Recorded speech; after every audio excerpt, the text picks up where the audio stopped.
High, আজকের যে ভিডিওটা তোমাদের সাথে শেয়ার করছি সেটা খুবই গুরুত্বপূর্ণ। তোমরা কিন্তু সবাই ভালো করে দেখে নিও। এই যে খাবারটা বানানো হচ্ছে গাছের জন্য, মূলত ড্রাগন ফল গাছের জন্য।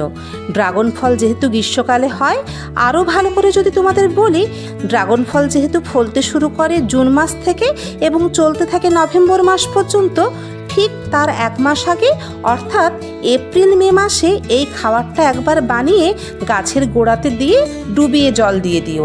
আবার যখন জল শুকোবে অর্থাৎ 1-2 দিন পর পর দেখে তবেই জল দিও। দেখবে ভোরে ভোরে তোমাদের গাছেও ড্রাগন ফল হবে।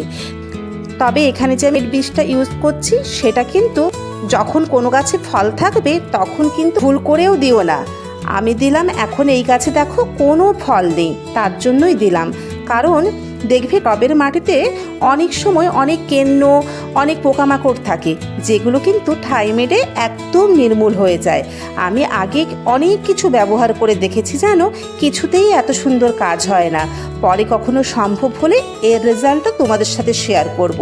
তোমরা ভিডিওটা দেখতে থাকো আর সবাই ভালো থেকো। আজকের মতো এখানেই টাটা।